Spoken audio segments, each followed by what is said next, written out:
பதினெண் கீழ்கணக்கு நூல்கள் மொத்தம் 18. இந்த 18 நூல்களுக்கும் என்ன சிறப்பு அப்படின்னு பார்த்தோம்னா, இது தமிழ் மொழியை செம்மொழி அப்படிங்கிற ஒரு அந்தஸ்து தமிழ் மொழிக்கு கிடைத்திருக்கிறது என்றால் மிகச்சிறந்த இலக்கியங்கள் அதற்கு சான்றுகளாக அமைகின்றன அப்படின்னு நம்ம பார்த்துருக்கோம். அதுல இந்த 41 நூல்கள்லையும் சிறந்த இடத்தை பிடித்துள்ளவர்கள் 18 கீழ்கணக்கு நூல்கள் அப்படின்னு சொல்றாங்க.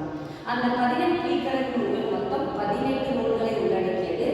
சங்கம் அறிவியல் காலகட்டங்களில் இயற்றப்பட்ட நூல், அதாவது கிபி 100ஆம் நூற்றாண்டு முதல் 600ஆம் நூற்றாண்டு வரை அப்படின்னு சொல்றாங்க.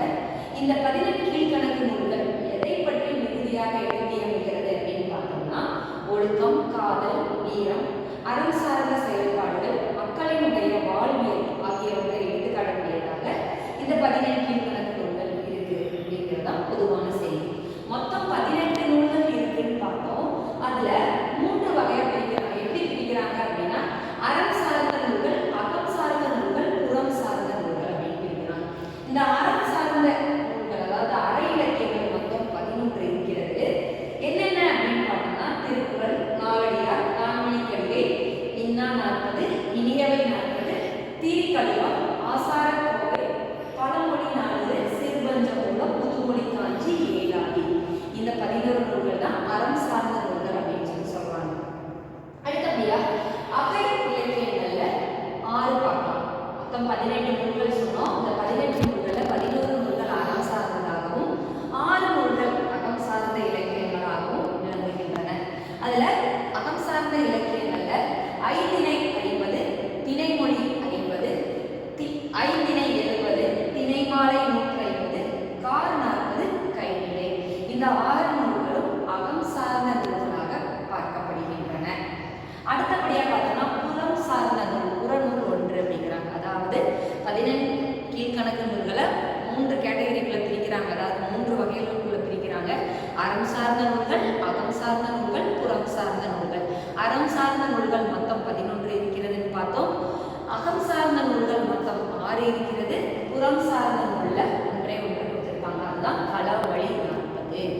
சரி, அதுல முதல்ல நம்ம பார்க்கப்படக்கூடிய நூல் என்னன்னு பார்த்தோம்னா, அற இலக்கியங்கள்ல முதல்ல இருக்கக்கூடிய நூலான திருக்குறள் பற்றி தான் நம்ம பார்க்கணும். இந்த திருக்குறள் உலகத்தில் உள்ள எல்லாருக்கும் தெரிந்த ஒரு இலக்கியம் அப்படின்னு சொன்னோம்னா திருக்குறள். இந்த திருக்குறள் யாரால் இயக்கப்பட்டது அப்படின்னா, திருவள்ளுவரால் இயக்கப்பட்டது அப்படின்னு சொல்லுவாங்க. இந்த நூலுக்கு வழங்கப்படக்கூடிய வேறு பெயர்கள் என்னென்னு பார்த்தோம்னா, உலக பொதுமறை, பொய்யாமொழி, திறவேதம், காவிரி வழக்கு, தெய்வ நூல். இதெல்லாம் திருக்குறளுக்கு வழங்கப்படக்கூடிய வேறு பெயர்கள் அப்படின்னு பார்க்கிறோம்.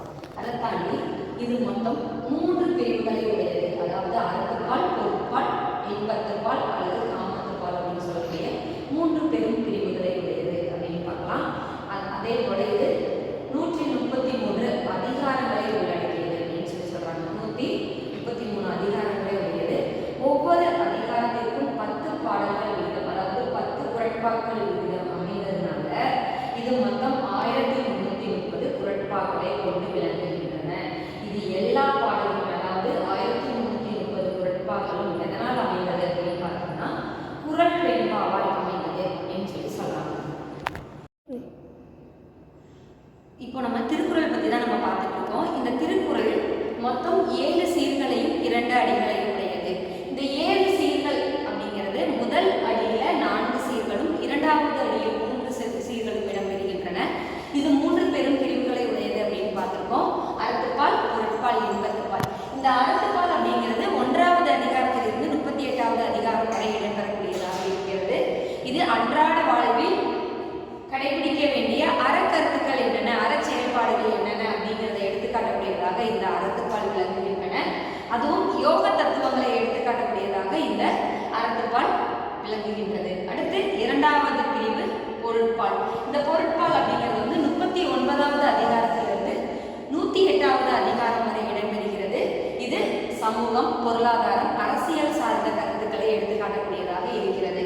இந்த திருக்குறளோட ஒரு சிறப்பு என்ன அப்படின்னு பார்த்தோம்னா, மனிதன் அன்றாட வாழ்க்கையில் அது சமூகம் சார்ந்த செயலாகட்டும், பொருளாதாரம் சார்ந்த செயலாகட்டும், அரசியல் சார்ந்த செயலாகட்டும், எதுவாக இருந்தாலும் மேற்கொள்பவர்கள் எந்த மாதிரியான செயல்பாடுகளை கடைபிடிக்க வேண்டும் அப்படிங்கிற வழிவகைகளை எடுத்து காட்டக்கூடிய மிகச்சிறந்த பிரிவுகளை உடையது இந்த பொருட்பால் அதிகாரம் அப்படின்னு சொல்றாங்க. அடுத்து மூன்றாவது இன்பத்துப்பால். இந்த இன்பத்துப்பால் அப்படிங்கிறது 109வது அதிகாரத்திலிருந்து 133வது அதிகாரம் வரை இடம்பெறுகிறது. அக வாழ்க்கை சார்ந்த செயல்பாடுகளை எடுத்து காட்டக்கூடியது இந்த இன்பத்துப்பால் அப்படின்னு பார்க்கிறோம்.